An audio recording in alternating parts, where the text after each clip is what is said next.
Hi, welcome to the Anxious Developer podcast with me, Predovich. Here I share my knowledge on how to reduce your stress, become more present and productive as a developer. Let's make writing code fun again.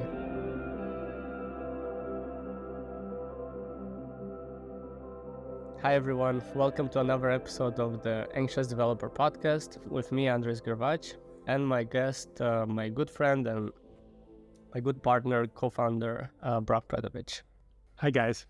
So it's been a while since we last spoke. Our last episode went quite nice. I really enjoyed our conversation, and it's been a long time since we postponed this new episode, but it's finally there. So I'm really excited about today's topic. So today we are planning to talk about how to deal with stress as a startup founder, and I think we both have a lot of input on this, as we both had a few companies for the over past decade, especially you, Brock. You had a lot more experience of this, so I think it'll be very insightful to talk about how to deal with stress as a startup founder. And and I'll just like to maybe ask you to just introduce yourself a little bit about your past experience and how did you find maybe why did you join even like this startup entrepreneurship journey, and what did you like about it? So we'll start with something positive at first. Okay. Yeah. I'm Brock Predovich. I think my journey in entrepreneurship began when I was young, but I just didn't know it. I think when I was young, I was, selling things to my friends at school. I was like making necklaces and bracelets and T-shirts and just different things like that. I just like come up with these ideas. I was really always very creative and stuff like that. And once I came on into, I think it wasn't until like maybe I was 12, 13 years old. My dad was a military guy. He retired from the Air Force. And so when I was about 12, 13 years old, he retired from the Air Force and he bought a farm. And so he became a farmer after that.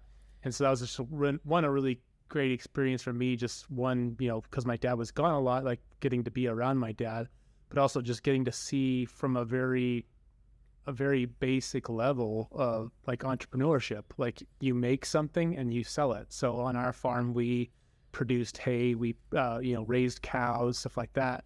And so, we raised the hay in the summer, we cut it, 4 times during the summer, and then we bale it and sell those bales to other farmers that had horses and cows and stuff like that around us. So just getting to see like, raising this thing and then being able to sell it. And then like, what are the things that happen during that process? Like if you don't water enough, then you don't get to produce as much hay. If it doesn't do this enough, you don't get to produce as much hay. Then, also just from a economy thing, like just the local area, if farmers in the area, if all of them are suffering because maybe the irrigation wasn't as good or the rain wasn't as good that summer, where all the hay is low, and so now the price per bale that you sell each bale for increases. So you go from like $3 to $4 or $6, something like that. So I think that was a very like early, fairly early exposure to that. Before my dad was always get in the military, do well in the military, retire, and they'll take care of you. That was the path he took. But I always caved into the second part of his life, which is where he was, home a lot more. And I got to see this very, basic model of entrepreneurship of, making something and selling it. And so I think I, kind of took that into my youth as like in school, like making stuff and selling it, making dog houses and selling them to neighbors, doing, landscaping work for my neighbors, stuff like that. So I think that kind of started early on, but I was still kind of in that mindset from of what my dad told me is, like do well in school, get good grades, go to college, get into the Air Force, become a pilot, all that stuff. I was like on that track, and I don't think it really hit me until I think it was my sophomore or junior year in college. A friend of mine gave me a book, and it was Rich Dad, Poor Dad. And because I was always still like always very inventive, and even, I went to the Air Force Academy, which is a military school, and I was like selling stuff to my friends there. I was making T-shirts for the rugby team and just different stuff like that. And so like there was always a part of me, I just never realized it. And I always had planned that once I went through the Air Force, once I did my career, I retired, 45, 48 years old, like my dad, 50 years old. And then after that, I had started a business. And so when I read that book, it was just like this confrontation of like the rich dad, the poor dad, like what those two individuals are saying. And the fact that like, oh, wow, like I can do that now. I don't have to wait until I'm this and I have all this security, with a retirement paycheck and all this kind of stuff. I can go and do that now and learn those lessons now rather than having to learn those entrepreneurial lessons later on in life. So I was lucky. I got an opportunity after 2 years of active duty service. They were trying to get rid of like 40,000 officers in my pay grade that they had to get rid of, and like I didn't see the likelihood that I would be kept. That they would probably get rid of me too. So I took the early out. I crossed over into the Air Force Reserves at that point. But then I started kind of my entrepreneurial journey. And so that's kind of where it all started. That was kind of the genesis of it. Right away I started with a technology startup, building something, went into consulting, had a mortgage business, later on developed a device for the dental industry, which you were a part of.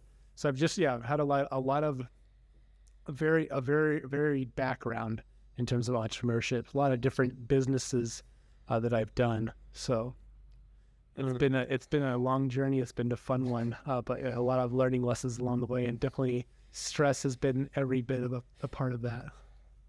Yeah, we'll talk a little bit about stress, but I want the listener not to take it as the startup journey or like entrepreneurship journey is like it's all about bad. So yeah, we'll focus on some maybe not so positive notes, but at the end we'll kind of try to turn this upside and see how can we turn the stress into something positive. But first I want to talk a little bit about stress. And I would like to ask you, like, when was the when did you realize you were going through stress, or like, so a lot of times we can go through stress, but we just don't know, and it's like a part of the journey. So were there moments when you realize, okay, this is very stressful, or you just took it as normal, as this is like normal into startup, as a startup founder? I think like most of my life, I've always challenged myself. I've always been like very hard on myself, I would say. A lot of people have told me that, my parents, friends, family, all that kind of stuff would tell me, oh, you're so hard on yourself. I just have these huge expectations of myself. And so when you do that, you definitely, you put stress on yourself. You put that on yourself. And so, yeah, like stress had become just a part of my life. And I think I spoke to this on our last podcast, but like when we met and you told me that you dealt with anxiety, like honestly, my reaction was like, it's just stress, like you'll be fine, give you a little pep talk, tell you everything's gonna be fine. And, Andre's gonna be great. Like I didn't understand it. It wasn't until probably started like 3 years ago, almost 3 years ago. Just went through some extremely stressful events in my life. And that's where I started to like, what I know now is anxiety, which is where the stress isn't just stress. It's debilitating. It makes you want to curl up under your sheets in your bed, and you just don't want to go, outside. You don't want to talk to anyone. You just want to be alone because you want to be in your safe place. So yeah, like my experience of stress up until, more recent in my life was just stress. And I can even now that I've experienced what anxiety is, I can look back at other moments in my life and be like, oh that was actually anxiety too. I just didn't know it.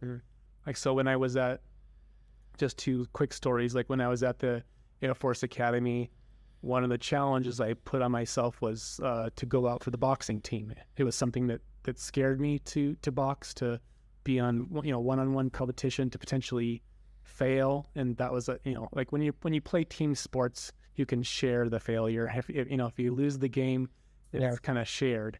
Whereas if you're wrestling or you're in a boxing match or something like that. It's you against the other person, and you either win or you lose. That's it. And so I challenged myself to do boxing, and I remember during that probably like 6-7 months that I was in the boxing team and all that stuff. Yeah, I gradually worse and worse and worse. Like couldn't sleep. Just had like really bad stomach problems. Just like couldn't sleep before the fight. Would sleep and have cold sweats. And then even just before the fight, like I tried like napped before the fight because I was so tired from the night before, and same thing, just like not really being able to go to sleep and just being, just in cold sweats and stuff like that because I was so scared, so nervous about that competition. So there was like that, and then I can now see that and be like, oh my God, like that I was actually, going through anxiety there, and I just didn't know it. Same thing too. Probably 6-7 years ago, I got into a serious motorcycle accident, or I got a really bad concussion, broke some bones, stitches, all that stuff. And after that, for, several months, I was, afraid to leave the house. I was afraid to go to sleep. I was afraid to, get on my motorcycle again. Just like I was just afraid all the time because I'd gone through something, a traumatic event, and it just like left this imprint on my brain to be, overly aware, so I can now see, looking back, that wasn't just stress. Stress had become such a part of my life that I just dealt with it, but you don't really realize sometimes you're going through an extreme amount of stress. And so that's kind of like the entrepreneurial mindset, is just like being more aware of when you need to take care of yourself. Because back then I wasn't aware to take care of myself in those moments. I just like pushed through them, and that was probably not the best strategy. Yeah. I think it's important also to know that it's okay to experience some stress. And just like when you said, when I was going through what I was going through, you tried to mention to me that it's normal to have the stress and like to go through it, and it's not something you need to escape. And I think that's a great advice. And I think one thing we can take from this is also that not all the stress comes from, being a startup founder. It a lot of times comes from your, your personal life and other things, external things. And it's, in a way, like, it doesn't mean like, okay, so you're experiencing anxiety. You don't need to make it, I don't say it's such a big deal, but the more you make it a big deal, the more you call it anxiety, and the more you give it a label and everything, the more you make maybe the problem is a little like small, but then you turn it into so big because you're starting labeling, identifying yourself with.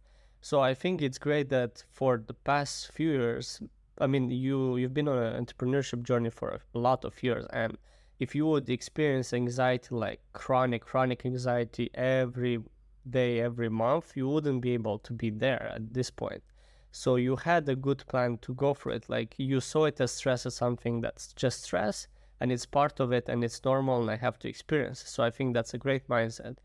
And the problem is when the stress becomes more, I think, aggravating into more anxiety, and when it starts to become chronic, when it's every day, when it's and the intensity is, so when you try to go to sleep is the same, the stress doesn't go away. So I think that's when you need to look more into it.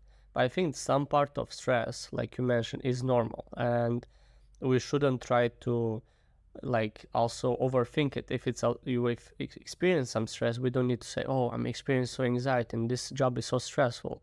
Like, there's always will be stressful factors through the day, and you can take any job, even working a 9-to-5 job, it's also stressful. So it's a good our podcast episode is about how to deal with stress as a startup founder.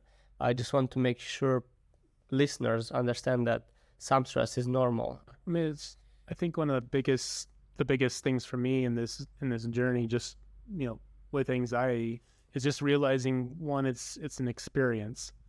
It's not something you identify with. That's what I've been fairly conscious of during the processes, not to identify with this, like I'm a person that I have anxiety or something like that. I say I'm experiencing anxiety. So separating that. The other piece of it, and I think this is the good piece of me, like I talked about those events that I had in the past, I always had an outlet. I always had an outlet. And so even with this kind of recent event, I've developed tools over the years just in terms of how I've dealt with like normal stress. I have tools in terms of, keeping my fitness up, going to the gym. I've learned, over the last 10 years or more to do meditation, to be more mindful. So these are like kind of the tools that have helped me with stress. But one of the biggest thing or deal with anxiety as that, kind of more chronic stage of stress. And so, yeah, I think another thing I've noticed kind of in my own journey is I think what makes anxiety worse or makes stress become anxiety is you're constantly fighting yourself. You're kind of like you're feeling stressed about something, and then you feel that, and it becomes even worse because then you start identifying with it, like, oh, this might be anxiety, this might be anxiety. So you freak out about that, and you're trying to push it away, you're trying to get rid of it, you're trying to squash it, put it in its box, and that doesn't work. It just makes it worse because now you're fighting yourself and you're getting mad at yourself because you're experiencing this thing. One thing that I've more recently heard that's just really been kind of a big breakthrough for me, both with just normal stress and moments of anxiety, is when I'm feeling that, I just tell myself like what that really is it's because I care so much. Like what that stress that I'm feeling or that anxiety that I'm feeling, it's because I care so much about XYZ. And so once I identify with that, once I say, okay, it's because I care, and that's a good thing. So this stress is here for a reason. That's another lesson I learned along the way is that your stress is there for a reason. It's for a biological reason. Stress is there to make you sharper. It's to make you more aware. It's to help you react faster. So that's what it's there for. It's just, unfortunately, sometimes it goes a little haywire, and it's like that part of your brain's switched on like constantly. Maybe it's not like every single day, but it's, at certain points of the day or certain things that get switched on like full blast. And that's where you need to, have tools, have techniques to calm yourself down, so have ways of reframing that stress. So this is not just, oh my God, I'm stressed out, I'm freaking out, like, oh, I'm saying all these mean things to myself to push this down. It's like, no, it's just because I care. That's a great thing. It's a great thing to care about your work. It's a great thing to care about someone else. Like whatever that stress is about, it's a good thing.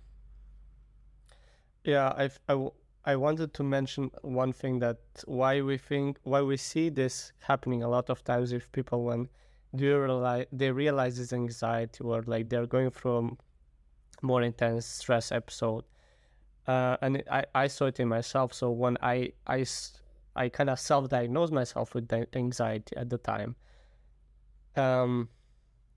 you start at this point. I saw already some of my friends and family members that are dealing also with anxiety.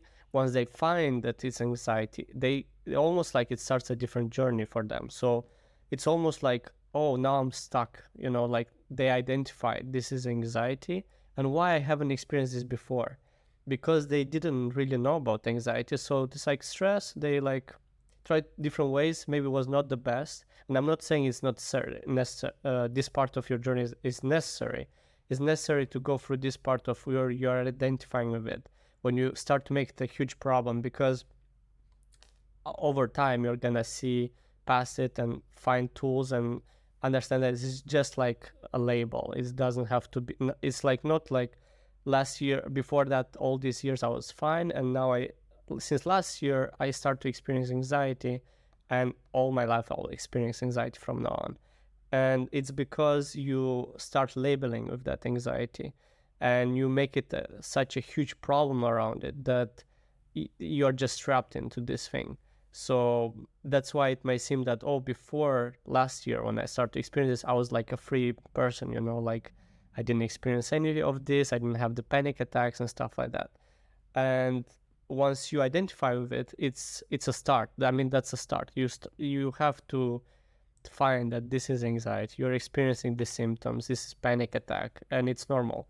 But I think in my personal experience, it takes a few years or months if everyone is different, but it takes a lot of time since after that when you realize, okay, I'm experiencing this. This is definitely very intense, but we have tools. We can work through this, and through time, you'll identify yourself way less with that anxiety level you put at yourself at the start, and you'll just see it as almost like as you saw it before, like it's just stress and it's normal. So you're almost coming back to the place you were before you experienced all this, but now you come with tools, with tool sets. You know what to do in case you have intense moments of anxiety, of stress. So you are more wise, but you had to go through all that dirty part that's like identifying with it and experiencing intense emotions and stuff. So I think that's all part of normal thing. I studied, my major in college was psychology. Like that was something that very much interested me. I was in my counseling track, so I was a behavioral scientist in the Air Force, and that was like kind of my career track, was to counsel people and stuff like that. So I like that, that education, like especially this is, I think things are changing, understandings of the mind and different things that we have is growing and evolving. But I think during that time, it's like once you're labeled with something, like you have anxiety, you have OCD, you have this thing that's wrong with you, and it was almost like a medical diagnosis. Like you broke your leg, I'm diagnosing you had broken your leg. It's like that. Whereas the brain is like what I think we're coming to understand as a society, and like just from a psychological level, I think we're coming to understand like how powerful the mind is, and how like the neuroplasticity that your brain can change. You can rewire it. It does take time sometimes. Like the stress that I've experienced, the anxiety that I experienced in the last few years, my brain just it got triggered, like a switch got flipped on because of trauma and stuff like that. And so it got switched on this path, but it can just as easily as it got switched on, it can get switched off. It can happen in a moment, or it can happen over months. It can happen over a couple of years. But if you're dedicated to, your well-being and your healing, and doing these things that other people have kind of proved the way of, if you do this every day, you're going to reduce your stress. If you do this every day, you're going to make yourself, feel lighter. Like whatever those practices are, I have my tools, you have your tools that you use to get through the stress. But over time, just don't feel like this is like a medical diagnosis that you're always going to be this way. You're not. There are definitely times in my journey, especially the last couple of years, where I wondered, I was worried, and I was added even more stress and more anxiety to it. Was, oh my God, am I going to be like this for the rest of my life? Is this going to keep getting worse? Those questions I would ask myself, and I'd worry even more. If you can get away from that idea, like I'm living proof that, and I believe you are as well, Andre. Like you're living proof that, this is it's an experience. It's something that's switched on in your brain. It's okay. It's natural. Your brain wouldn't be doing this if it wasn't natural. And over time, you can switch this off, or you can diminish it. There's always going to be stress in your life. There's always going to be moments of anxiety. But when you're developing the tools, you're not only developing a way through that, but you're also, rewiring your brain so that's not as prominent anymore. That's not that switch that got turned on can get turned off. Yeah. Let's get a little bit more. We talked a lot about stress, anxiety. I would like to get more specific about, like, as a startup founder, what do you think is the kind of main causes of stress? Because we're not dealing with deadlines or like someone from upper, like a boss, to tell you what to do. So it's different stress factors. So I'm curious to know from your insight, what are some common stress factors do you think as a startup founder? I think going in business for either if you're by yourself, if you're a solopreneur, or you're working with a team, the danger is that you are your own boss, and more often than not, we are our worst boss. We are harsher on ourselves. and more impatient with ourselves than any other boss in the world would be, how cruel we can be to ourselves, and how these expectations we have of ourselves. And we have this goal in mind, we have this vision, and every day that vision is not met means we fail a lot of times. That's kind of how we think about it. So you just, every day, if you're in that mindset where if you're not at where you want to be, then you're wrong, you're not doing it right, you're failing, like all that kind of stuff. If you're kind of in that mindset, you're just kind of destined to have stress, destined to have anxiety with that mindset. So that's just like one of the main thing there as far as being an entrepreneur, being a startup founder, is just the expectations you have. So one of the things I learned along the way to deal with stress, to deal with anxiety, is to take that goal away. Like that vision. So like I have that vision in my mind. I have that mountain that I'm going to climb. What I focus on is breaking that down step by step, taking that down step by step. So I'm going to climb that mountain. Like I'm going to go up this route, and then I'm going to go this way, and then I'm going to go around that tree, and then I'm going to do this. So I break it down step by step. And so that way each, day or each week or whatever that goes by, that big goal that you have is broken down. So it's just small little steps, and that's a lot more easy to manage. The other piece of it is, again, stop judging yourself by like, you're not here, that you're not where the ultimate vision is. That's okay. What's really cool is this freaking journey that you're on. Like, how awesome is that you get to do this, that you have the mindset, that you receive this idea, that you have people around you to support you, or you don't, that you have, that internal strength to support yourself. Like, how cool is that? Just appreciating that from a journey level. If you can get to a place, like once you get to a place where you can enjoy the journey, you can see life and just business as fun. It's a game. Mm-hmm. So that's one thing to kind of combat that. Another thing is just, kind of working on a team. Again, especially if you're like a small team and stuff like that. I know, as I'm sure you experience this from your role in the business. I definitely experienced it from mine. Being the CEO. I have you guys. I felt like I have you guys relying on me, and so if I'm not doing what I said I was going to do, if I'm not doing this every day, if I'm not putting the work in, if I'm not getting to this place, I have you guys relying on me. And if I'm failing, I'm failing you guys. So it kind of adds like another load of it. And I'm sure, just as a partner in the business, you feel the exact same way. As like, if I'm not doing this for my team members, that I see them working hard. If I'm not doing it, then if I'm not achieving all my goals every single day, then I'm failing them. So you put all this pressure on yourself rather than just focusing on the task at hand. I'm not sure if I talked about this in the last episode, but just kind of a lesson along the way was, I did rock climbing for a little while, and one of the things with rock climbing, I started, like, it's called bouldering, and you climb these like 15-foot walls.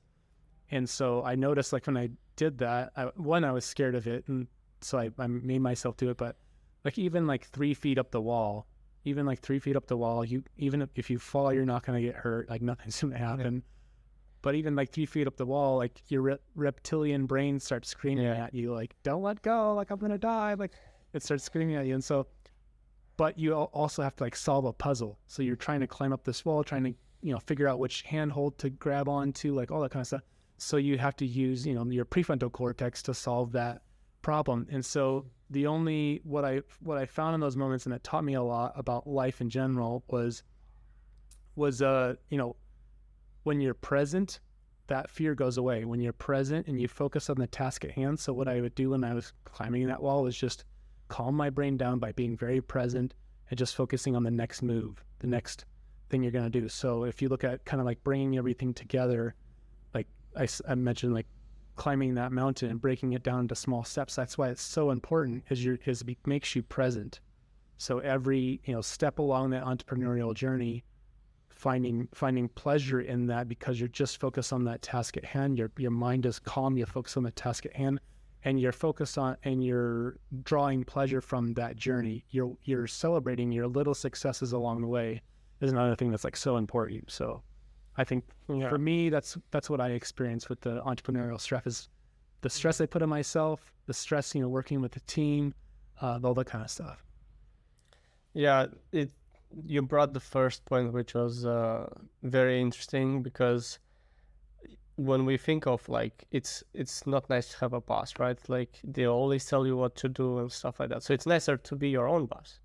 But we forget that you can be your best friend, but also your worst enemy, because if you have a very negative like pattern of talking to yourself, like always being very hard on yourself, you can push yourself a lot harder than a boss will do. Because we know, like, if you're talking with a friend, the way you would talk with a friend is way different than if you would talk with yourself. Like if your friend didn't manage to do something, or like didn't, I don't know, messed up something, you wouldn't say, "Oh, you're such a disaster. You couldn't do this. Like you better be next time." We usually don't talk like that because we have some empathy for those people. But when it comes to us, it's almost like we don't have boundaries. So we just like say anything we want and say how harsh we want. And the problem is you don't even realize you're doing that. So it's become this normal constant chatter. So it's a very good point that, being your own boss sometimes can be even harder because the way you talk with yourself. And just being aware of that's the first step, I think, being aware of how you talk with yourself. And this is definitely doesn't happen overnight. Sometimes can, if you really get at the rock bottom. You can really, because I had a lot of times, I wouldn't say like I hit rock bottom, but not about like entrepreneurship, but there's different moments when I was like negative talking to myself, and then I would just like pause for a moment. I don't know what brings me into that, present moment, but you pause and then you realize how awful you're talking to yourself, like how awful you are being, and you can see the inner child in yourself like being so hurt. And then there were a few moments when I start crying because like, Jesus, I'm like so harsh on myself, And then after that, I give myself a hug, and you just get this love, like as you would get from a parent, almost like if your parent would hug you, like that kind of feeling. So I think those things are very important, but I think they come through your journey. You'll not come overnight, and you have to be very mindful, and practicing meditation and stuff like that will help you to become more aware of those moments. Yeah, I think one thing I realized too is like, and it comes with, again, being a startup founder and stuff like that. You're constantly judging yourself and stuff like that. Procrastination is a huge symptom. This is like something I didn't realize. Procrastination is a huge symptom of anxiety, and so that's one of the things I've had to switch, is because I used to get so hard on myself when I found myself procrastinating. What I did finally was kind of reframe that as like, one, I'm procrastinating because I fear something, because I'm anxious about something, because I'm scared. And if I am mean to myself now, if I'm like, telling myself like, you're pathetic, you're not getting your job done, you're just being lazy, that mental chatter, that's only going to make it worse. So you're going to force yourself to not act even longer. So one of the strategies I have, one of the tools that I have is like, when I'm in that state, when I have like a real strong anxiety come on that I can't get rid of just through my normal tools, I am aware now that I just need to take care of that. And sometimes it's like literally I'll plop down in my bed, like kind of face down my stomach in my bed, and just kind of like curl myself. It's like kind of my version of giving myself a hug, because it feels so comfortable and so safe and stuff like that. If I need to have a cry, I'll have a cry. Like I'll do that, and I'll give myself 5-10 minutes of doing that, and then as soon as I'm starting to feel better, I'll just immediately go into action. Like no matter what it is, like may not even be for the task I was supposed to do. Maybe it's just like taking the dishes out of the dishwasher, or vacuuming the floor. Just do something, get your body moving, go for a walk, do something and get your body moving, get that, that will help relieve it and putting your body into action. And then, just like one thing too, is just to realize as a startup founder too, is whatever task there is, that's one thing I noticed as well is you with anxiety, you overthink like everything, like, because you don't want to make mistakes so bad, and that's the anxiety really fuels that. You don't want to make so bad, so you just like sit there and you ruminate and you overthink and you overthink and overthink, and one that doesn't get you anywhere, one that leads, if it is you're procrastinating, stuff like that, but also it keeps you in that same place. So the best thing is just act. Even if you don't have a perfect plan, a perfect plan, it's never going to come. It's never going to be perfect, for one thing. But also just go. The perfect plan today is better. Or sorry, a good plan today is better than a perfect plan tomorrow. That's actually something that came from my military education. That was a George S. Patton quote. So that a good plan today is better than a perfect plan tomorrow. So like action, and whether you're in the military or you're in business, taking action now is far better than waiting a day, waiting 3 days, waiting 5 days to have this perfect plan. Just do it. Just get out there and do it, and make mistakes. It doesn't matter. You're gonna be fine. I hate to interrupt, but this episode is broken into 2 parts. Make sure to subscribe to our podcast so you won't miss the second part of this episode when it releases.